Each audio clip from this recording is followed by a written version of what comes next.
This is Vito Russo for Our Time in Cleveland, Ohio, where one of the most incredible ambassador of goodwill tours in America is taking place. Yes, it is. It's Mrs. Judith Beasley emerging from the limousine outside Key's Bar in Cleveland, Ohio, with a quiche in her hand, waving to the crowd, approaching the bar now, waving to the many fans waiting for her. Mrs. Beasley, can you tell me why you've come to Key's in Cleveland, Ohio tonight?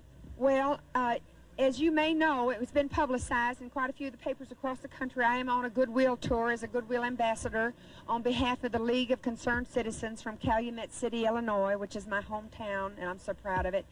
This particular evening, I'm here on behalf of the heterosexual community doing community outreach to the homosexual community, and I brought the Quiche of Peace, and I hope they'll accept it in the same spirit with which it's given. Is quiche a very popular dish in Calumet City? Well, it isn't. I'll tell you quite truthfully, a lot of us in Calumet City used to think that quiche actually caused homosexuality. Of course it doesn't. But Harold thought so too. It was years before I could get him to take a bite. You know, real men just don't eat quiche. I know they can't spell it.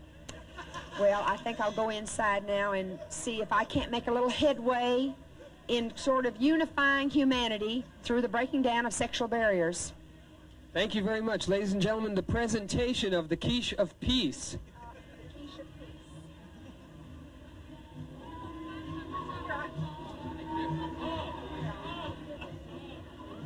Do you think that was in the spirit in which it was intended? They didn't act like they wanted me to come inside, did they? Well, maybe they don't want to be photographed. Well, you know, and I don't blame them. They're very vulnerable in this society. I think what we'll do, we'll just lower our cameras down about 1.5 feet and we'll go inside and leave them their anonymity. I've been persuaded, I don't know how they did it, but I've been persuaded to have a beer by myself away from home. I don't know what Harold's going to think, but I guess it'll loosen me up and enable me to converse and talk with these people on a more kind of personal and warm level. Now you all just go on and dance. I want to study your custom.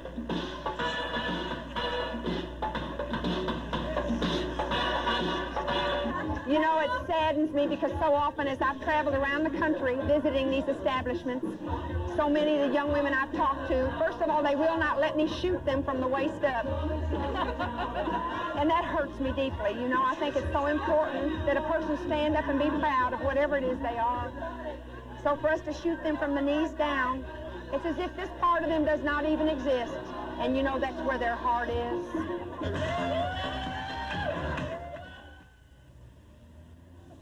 Mrs. Judith Beasley emerging from Key's, a bar in Cleveland, Ohio. Mrs. Beasley. Well, I know why we don't see many homosexuals on the street. They're all in there. And if you go inside, I think you can get a piece of that quiche.